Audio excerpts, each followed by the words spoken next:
Ito po yung ating panglimang gabi. Tama po ba?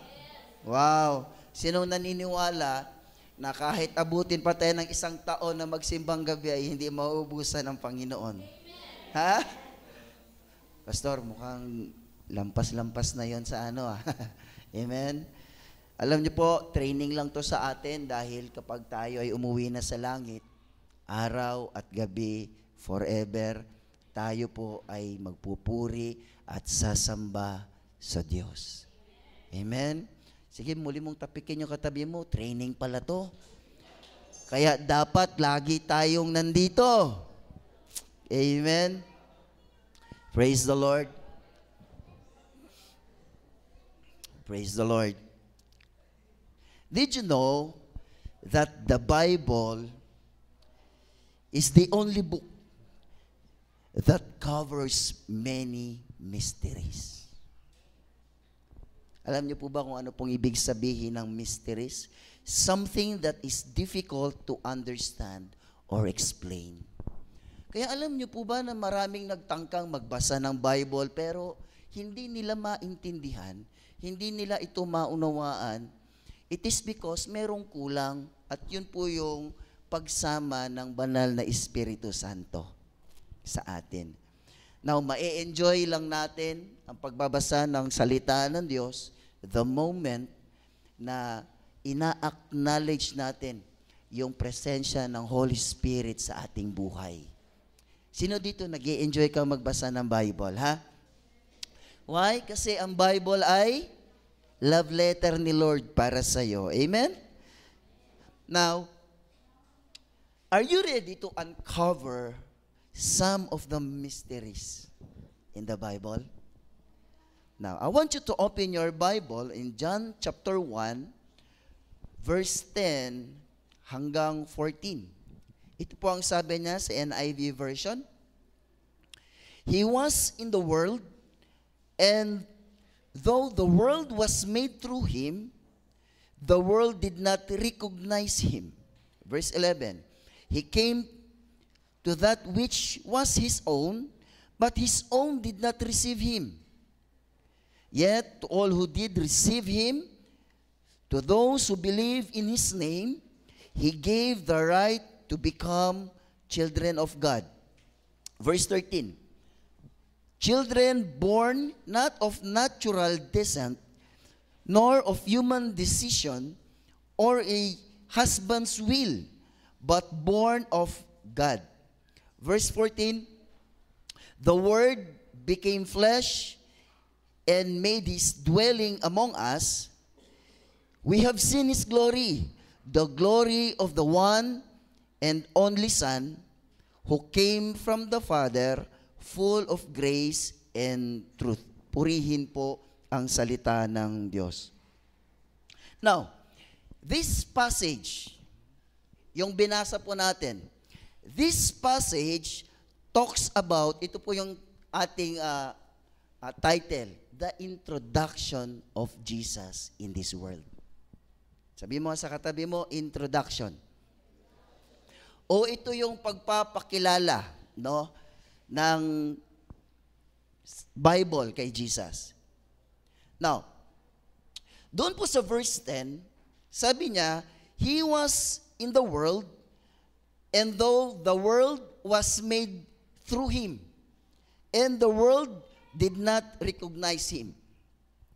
Now, this Bible or this verse talks about the humility of Jesus. Sabi niya, although siya ang lumikha, kasama siya sa naglumikha, pero tingnan niyo itong ginawa niya, pumunta siya sa loob ng kanyang likha. Pero, the world did not recognize him. That's why I call it the humility of Jesus. Now, what is humility? Example of humility. Ngayon, usong-uso po yung handaan. Amen? Para bang ganito siya? Ang humility para siyang ganito. Sa araw ng handaan, gigising ka ng madaling araw. Ikaw ang mamamalengke, pagaling mo sa palengke, uwi ka ng bahay, ikaw yung magtatadtad ng iyong pinamalengke, ikaw yung magluluto. After mong maluto, isi-serve mo ngayon. Darating ngayon yung mga kakain. Ha? Kaya kapag ka may kainan sa inyo, send nyo naman yung location nyo. Ha? Amen? Now, pagkatapos nilang kumain, after they eat, anong gagawin mo? Ikaw ngayon yung magliligpit ngayon ng mga pinagkainan. Ha? Oh, ikaw pa yung magtagabalot. Ha? After mong ligpitin, ikaw naman yung maghuhugas. At pagkatapos mong maghugas, ikaw yung mag-a-arrange ng mga pinaghugasan. Ang tawag po doon ay humility. Isipin nyo, nabusog sila pero hindi nila na-recognize na ikaw palang nagluto. Jesus, kasama po siya doon sa nag-create, but the world did not recognize Him. But still, pinakita pa rin ni Jesus yung humility, pagkababa niya. Imagine, the Creator, kasamang nag-create, pero hindi kinikilala. Grabe yung puso niya, no? So that is the number one, yung pag-introduce or paano pinakita ng Bible, introduction kung paano pinakilala ng Bible si Jesus. So number 2, sa verse 11, sabi niya, He came to that which was His own, but His own did not receive Him. Now, what this verse talk about? The martyr kind of love of Jesus. What is martyr means? A person who sacrifices something of great value and especially life itself for the sake of principle, a martyr to the cause of freedom. Tignan nyo to. Pumunta si Jesus, hindi kinilala, no? Tapos, walang tumanggap sa kanya. Pastor, nasaan po yung martyr dyan? Tignan nyo to. People refuse Him. But, yung pag-refuse na yon, it does not stop Him from loving us. Maraming tao nagre-refuse sa Kanya, pero hindi tumigil nang dahil doon ang pagmamahal niya sa atin. Why? Sabi niya kasi dito, meron kasi siyang gustong ipakita sa atin. Yung great value ng bawat isa sa atin. Now, sabi dito, for the sake of the principle, a martyr to the cause of freedom. Sinong naniniwala na isa sa mga dahilan kaya hindi tumigil si Jesus is para sa ating tunay na kalayaan? Ha? Alam ni Jesus, bago pa dumating, bago pa siya pumunta sa mundong ito, tayo ay nakulong, nabilanggo ng dahil sa kasalanan. Spiritual ano po ba? Pagkabilanggo. That's why Jesus, alam ni Jesus na hindi siya tatanggapin. Pero dahil martir si Jesus, no?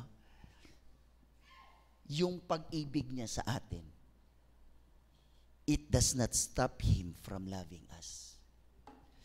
Alam niyo po ba, kung walang Jesus, wala rin tayong isi-celebrate na Pasko? Ha? Kaya may Pasko, kaya may Christmas, kasi may Jesus. Amen? Verse 12. Yet to all who did receive Him, to those who believe in His name, He gave the right to become the children of God. What this verse talks about? Ang tawag ko po dito is the plea or plead of Jesus. Now, what is plea? Sabi dito, a legal suit or action. Meron daw siyang ginawang legal action. Kasi hindi pwedeng si Jesus as a God magpapakita sa mundo, punta ako sa mundo, mamamatay tayong lahat because of His holiness. Meron siyang ginawang legal action. Ito po yung nagkatawang tao po siya upang maipakita niya sa atin. Now, why Jesus pled? Because something is missing sa atin. Merong nawala sa atin na ninakaw ni Satan. Merong nawala sa atin na napakahalaga. That's why Jesus plead. Ano yon? Our right in the eyes of God. Yun bang rights mo?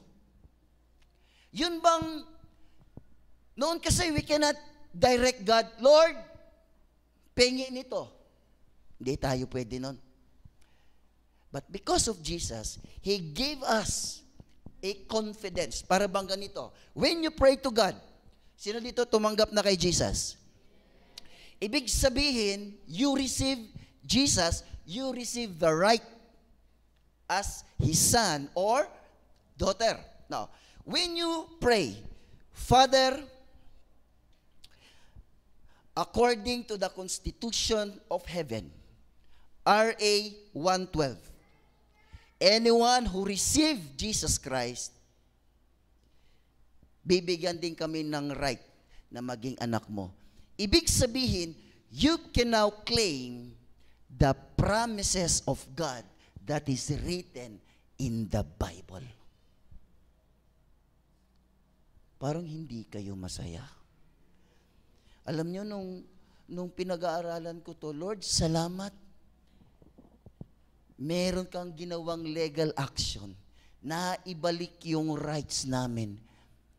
Yun bang dating malaya kaming makipag-usap sa'yo nang dahil sa kasalanan nahiwalay kami sa'yo. Pero nang dahil kay Jesus Christ, nagsumiti siya, no? Meron siyang ginawa legal action. And that action is to restore our rights, our relationship to the Father. Ngayon, pwede ka ng direktang manalangin. Father, in the name of Jesus. Diba? Ito po yung prayer ko. Malaya ka ng manalangin because of that plea, no? Yet to all who did receive Him, to those who believe in His name, He gave the right to become the children of God. Anak ka na ng Diyos. May karapatan ka na sa Diyos. Amen? Yung mga pangako ng Diyos na iyong nababasa sa Bible, para na sa iyo yun. Amen. Now, sa verse 13, sabi niya, children born not of natural descent, nor of human decision or husband's will, but born of God. Now, ang tawag po natin dito is the born-again experience. Now, bakit mayroong ganyan, Pastor? Because we can only understand the will of God if we are born to Him. Kapag tayo'y naipinanganak muli, maiintindihan, mabubukas yung ating mga kaisipan patungkol sa Diyos. Mabubuksan yung ating mga kaisipan patungkol sa puso ng Diyos. Alam nyo, isang palatandaan na merong naipapanganak sa Diyos, nagkakaroon yung tao ng hunger sa presensya ng Diyos. Yun bang kahit hindi mo na i-follow up, kahit hindi mo na i-consolidate, kahit hindi mo na i-text, or kahit hindi mo na tawagan, maaga pa sa'yo sa church. Ano ba naman yung church natin dito? Nakakandado pa rin. Mga ganon. Yung bang uhaw na uhaw sila sa presence ng Lord, ang tawag doon, born-again experience. Yung mga taong may born-again experience sa buhay, hindi sila nananatiling patay sa mata ng Diyos. Amen? Yung mga ginagawa nila, mga bagay na nakakalugod sa Diyos. Amen po ba? We need a born-again experience sa ating buhay. And ito po yung isang bagay na regalo sa atin ng Diyos. Bakit? Mas lubos nating mauunawaan ang Diyos kapag tayo ay na-born again. Pag sinabing na-born again, bagong buhay. No? Yung luma mong pagkatao, wala na. Bakit? Dahil ikaw ay nakipag-isa na kay Jesus. Last verse, no? I'm about to finish na. Verse 14, sabi niya, the Word became flesh and made His dwelling among us. We have seen His glory, the glory of the one and only Son, who came to the Father full of grace and truth. Now, what this verse talks about? It is a personal presentation of heaven.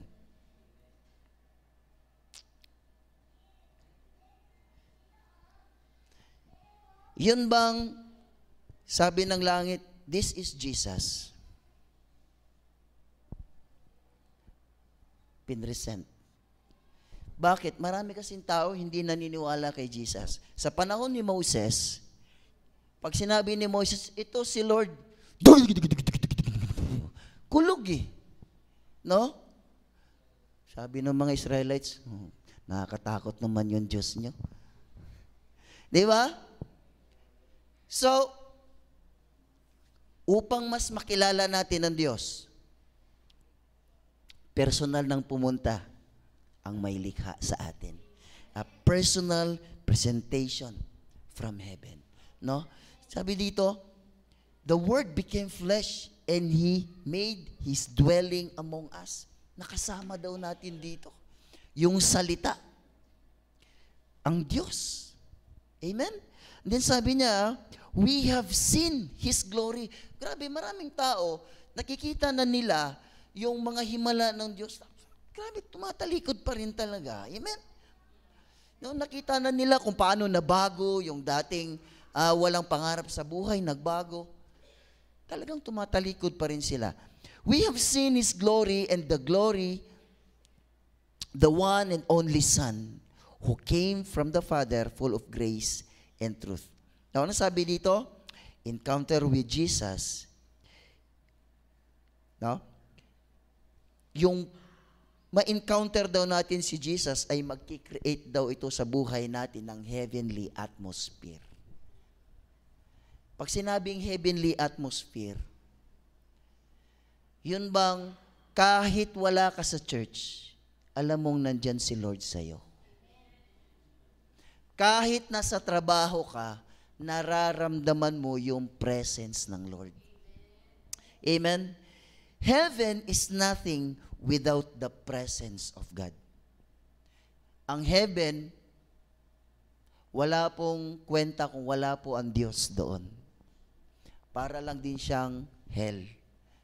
Pag wala ang Diyos sa isang lugar, magulo, pangit. Tignan nyo, dahil wala si Jesus doon sa hell, lahat ng mga tao doon naghihirap. Amen po ba? Now, what are this introduction of Jesus is all about? Do you want to learn? Gusto niyo pong malaman kung ano nga ba patungkol saan itong introduction ni Jesus?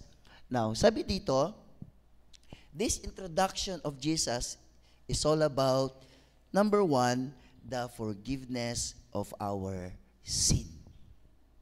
Gustong ipakita sa iyo ng Lord, kaya siya personal na pumunta sa mundo para sabihin niya, anak, pinatawad na kita. Hello? Is that a good news?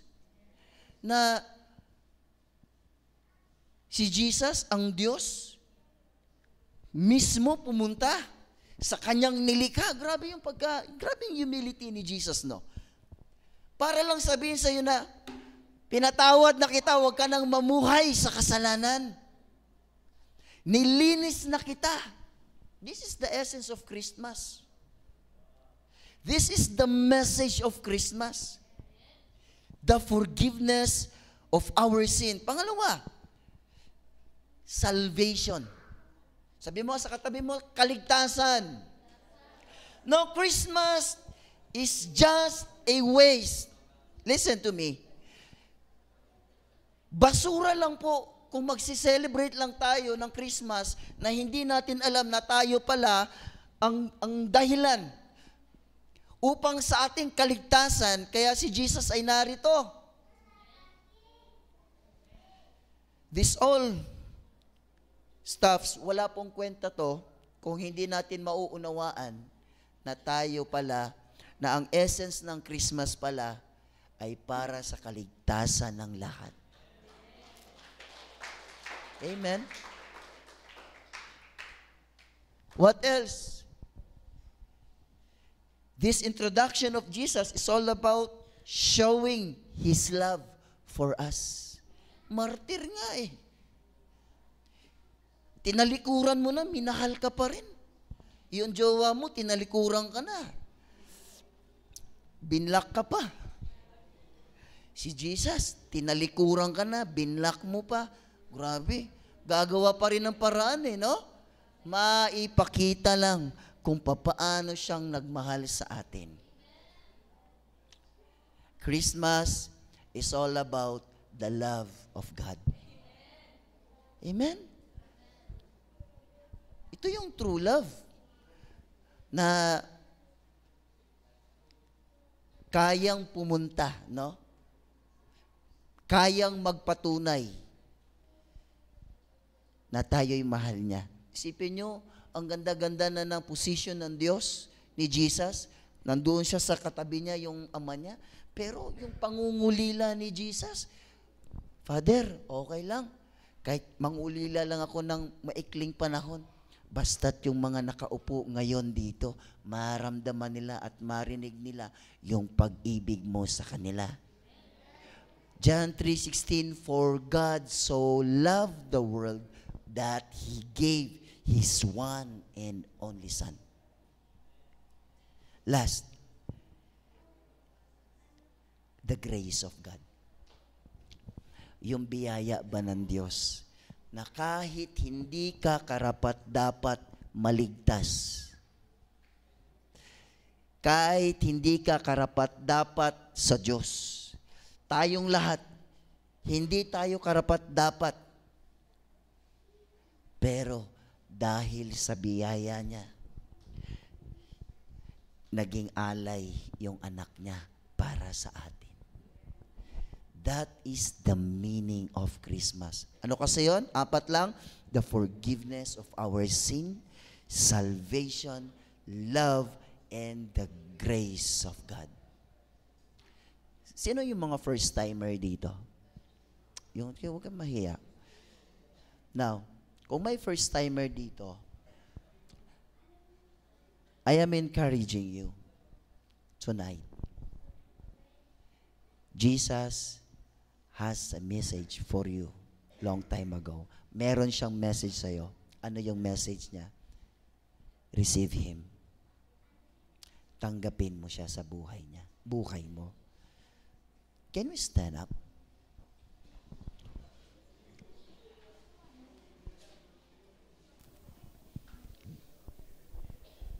Nawa, ang prayer ko ay hindi ma-divert. Listen to me. Hindi ma-divert ng mga ginagawa natin sa mundo yung essence ng Christmas. Nawa, kaya ka nagsiselebrate ng Christmas dahil nauunawaan mo, no, na ang pagpaparito ni Jesus ay para sa ating kaligtasan, para sa kapatawaran ng ating mga kasalanan, upang ipakita niya ang pag-ibig niya sa atin at para maranasan natin yung grasya niya. Alam mo, hindi kulang ang Pasko. Pero magiging kulang ito kung hindi mo makilala si Jesus sa buhay mo. The reason why we are singing, the reason bakit tayo nagwo-worship, the reason kung bakit tayo narito, for one simple reason, because of Jesus Christ. Amen. Ang ganda nung kanta kanina. Pwede ba nating awitin ulit yun with boldness and confidence? Na, Lord, posible pa lang ako'y patawarin kahit sa sobrang kasalanan na aking nagawa. Pwede pala akong malinis. Possible pala na ako ay pwedeng malinis kahit ako ay sobrang dumi na.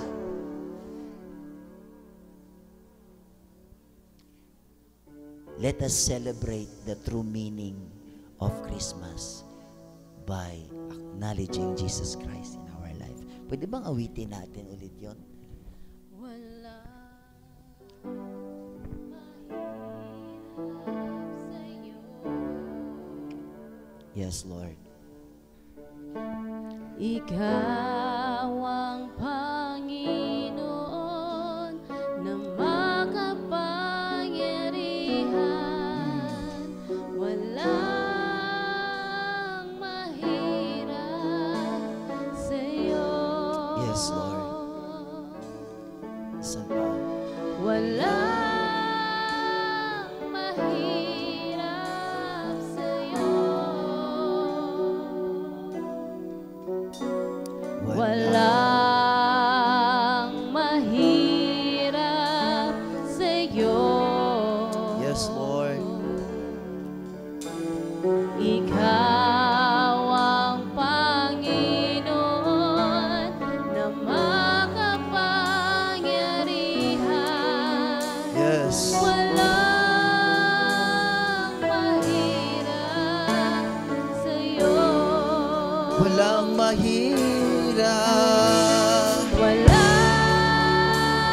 mahirap sa'yo.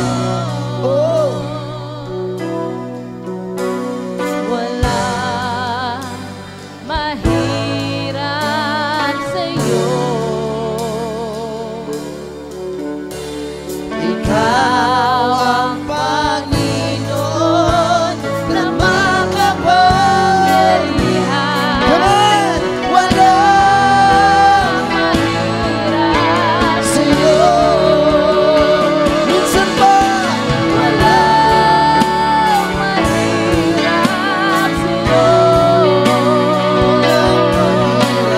Walang mahirap sa'yo. Ikaw ang Panginoon na makapangyarihan. Walang mahirap sa'yo. Lalasan, let's sing with boldness. Walang mahirap sa'yo. Walang mahirap sa'yo. Ikaw ang Panginoon na makapangyarihan. Walang mahirap sa'yo.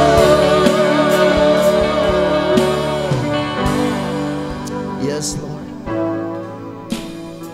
Nothing is impossible, Lord God, with you. Salamat, Panginoon. Salamat sa kapatawaran. Salamat sa kaligtasan. Salamat sa pagmamahal mo sa amin. Lord, salamat sa grasya mo. Lord, thank you for this Christmas. Lord, a reminder, Panginoon, sa amin kung paano mo, Lord God, ipinakita ang iyong pag-ibig sa amin. Thank you, Lord. Thank you, Lord. Dalangin ko, Panginoon, sa gabing ito, mamutawi ang totoong dahilan ng Pasko sa amin. Thank you, Lord, for the gift of love. Thank you, Lord, for the gift of forgiveness. Thank you, Lord, for the gift of salvation and grace. Na-enjoy namin ngayon, Lord God, ang mga bagay-bagay na meron kami ngayon dahil sa iyo. Lord, only you, ikaw lamang, Panginoon.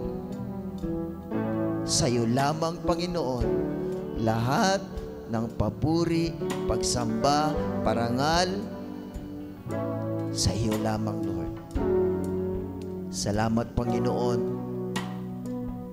Pinupuri ka namin, sindasamba ka namin. Thank you, Lord. Minsan pa, sa karapatan na iyong ibinalik sa amin, Lord, bilang mga anak ng Diyos. Salamat, Panginoon. Kaya, Panginoon, patuloy kaming magpupuri sa iyo. Patuloy kaming sasamba sa iyo, Panginoon. We love you, Jesus. I love you, Jesus. We love you, Jesus. We love you, Lord. Thank you, oh God, for what you've done for us. We bless your name. In Jesus' name we pray. Amen and amen. Come on, palakpakan po natin ang Panginoon.